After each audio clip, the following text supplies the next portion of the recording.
So how do you respond when your counterpart appears to have more power or authority than you? In response to power, you must protect your or your organization's interests by ensuring that you do not make an agreement, which you should reject, and focus on enhancing the value of those assets which you do hold, so that you maximize value on your side of the agreement. Just how do you protect yourself? Many organizations use a bottom line strategy, which they perceive to be the worst case scenario. In most cases of establishing a bottom line, a price point is established, which is either the lowest price they will offer or the highest price they will pay. This is often a directive provided to the negotiator by a higher level person who has given the negotiator the authority to accept any number within the range, but certainly as far from the bottom line as possible. Such a strategy can certainly protect against offering a price below cost or with unacceptable margins, and does empower the negotiator with boundaries. A bottom line strategy may also control the temptation to agree too early, just to put an end to the process. A negotiator with a bottom line number has a much easier time resisting pressure and temptations in moments of feeling unempowered or less powerful than the counterpart.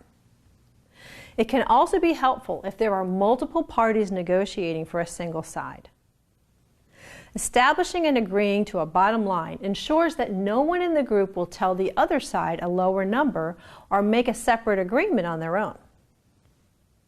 But a bottom line has disadvantages. Most importantly, establishing a bottom line tends to keep the focus on price. As a result, conversations about other points of value are minimized or overlooked. Bottom line strategies also have the effect of limiting creativity.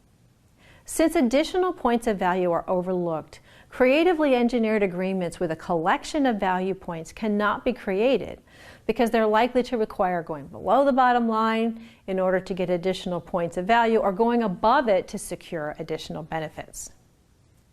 The other problem with bottom line numbers is that they are either quite arbitrary or set too high. Consider how those numbers are determined. Generally, a thorough analysis of costs, margin requirements, and market conditions is not the means of determining a bottom line number. More often, it is a group of people who may have some of that information offering their opinion of what they would really like to get for their product or a service, and not what a total package might look like. Since they are looking at it from the perspective of what they want and nothing else, the number is often set too high and deters conversation about additional options. The alternative to a bottom line strategy is to have a BATNA. Just about any book, article, or paper you read about negotiation will at some point refer to a BATNA. So what exactly is a BATNA? The acronym BATNA stands for the best alternative to a negotiated agreement, and was coined by Roger Fisher and William Ury in their book, Getting to Yes. I will speak more about developing a BATNA in Module 4. Time in a negotiation is often considered to be the time between the end of the selling of a product or service and a deadline of some sort. Most business transactions have a deadline associated with the timing of the actual use of the product or service, or a budgeting constraint. However, the time frame of the negotiation is considerably longer than that. The negotiation began long before the sale began in the form of information gathering, trust building, and research. Also, the negotiation will continue long after the final agreement. Long-term, high-value relationships are built and sustained through effective follow-through on negotiations and the actions taken following the negotiation. Viewing the negotiation as ongoing after the agreement will increase the likelihood of quality future negotiated agreements. Any negotiation can be affected by market conditions, the season, changes in the law, launches of new products, withdrawal of the problem or outdated products or services, and a number of other factors. These factors should be considered when determining the timing of a negotiation, making the first offer, or finalizing the agreement. A great negotiator must be patient and wait for the timing of the negotiation to be in his or her favor. It is also true, though, that a quick resolution is sometimes in the best interest of both parties. It may be that competitive pressure might be greater later on, or your organization has an opportunity to fill a gap left by a competitor's error. In such cases, it may be wise to finalize the agreement quickly, recognizing that it may not be the best possible agreement, but worth the risk for the sake of gaining an agreement with a valuable client. Making good decisions regarding power, authority, timing, and trust requires information. Taking the time to collect information about your counterpart, his or her organization, their market conditions, the organization's place in the market, and their current suppliers will dramatically increase your power in the negotiation. The time to gather information begins as soon as you know that a negotiation is coming. Some of the information you need will be available from the research done for the sales process. That, however, will not be enough. You need to know as much as you can about the situation your counterpart is experiencing in terms of current supplier, current price, market conditions affecting cost, changes within the organization, who their clients are, and how well they're serving them, the mission of the company and how they are implementing it, their internal costs and significant changes they may be facing, issues of supply, past experiences with your organization, and anything else that might affect the value of different options in the agreement.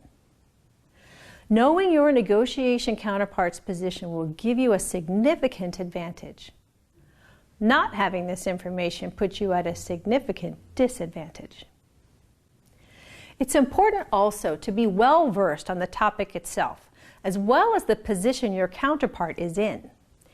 If you aren't already, take the time to make yourself a subject matter expert on the topic and issues associated with the negotiation at hand.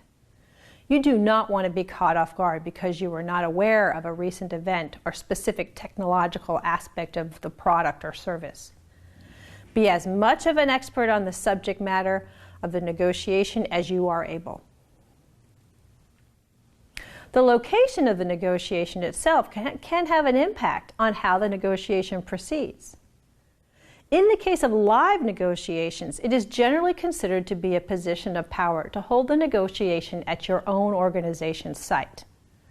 However, if you think there is a chance the discussion may not take on a collaborative tone, or that you may need to take a stand by leaving, then you are better off not being in your own location.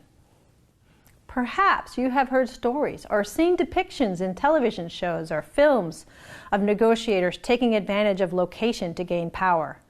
Actions such as putting the counterpart in a very low chair relative to the other negotiators, separating oneself from the counterpart with a large table or desk, or seating the counterpart such that the sun is directly in his or her eyes.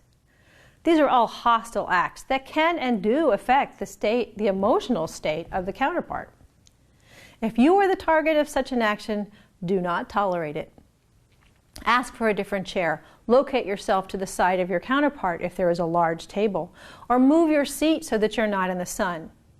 Allowing yourself to be the victim of such behaviors gives your counterpart more power. Showing anger or frustration over it does too. So be civil, professional, and polite about your required changes. An interesting suggestion for negotiators choosing a collaborative approach is to sit on the same side of the table as your counterpart, perhaps facing a whiteboard or a flip chart or a set of documents laid out in front of you. While this may sound minor, the body language of this approach indicates that you are together in solving a problem, resolving an issue, or developing a plan with the issue at hand being on the other side of the table. I have found this approach to be surprisingly effective. What about meetings that occur by telephone and online? These types of meetings are so common now that we must consider them in terms of negotiations. I still believe that the highest quality and highest value agreements occur when live, face-to-face meetings are involved. But that is often not an option. The reality of teleconferences, Skype, and Google Hangouts is that they offer you much less information about the nonverbal cues your counterpart is sending. They also allow your counterpart to communicate with other team members or other employees without your knowledge, in the midst of the discussion. Of course, these concerns have both advantages and disadvantages and can be both helpful and harmful to your interests. Be aware then that when meeting with your counterpart live, but not in person, that you're basing your opinions and decisions much more on actual words and tone of voice than when you have the full set of communication components, verbal, visual, and vocal. I must acknowledge here that these approaches are developed for and best suited to negotiations in the United States. Other countries and cultures have specific rules and traditions regarding location, timing, authority, and power. Such rules are best respected and adhered to unless both you and your counterpart agree to proceed otherwise. In this module, I discussed power, authority, empowerment, trust, information, time, and location. These are all important factors to consider as you plan for your next negotiation. Understand your and your counterpart's amount of power and level of authority. Take time to develop trust and gather as much information as you are able. Consider the timing of your discussions and agreement, and take advantage of the best timing as much as you are able.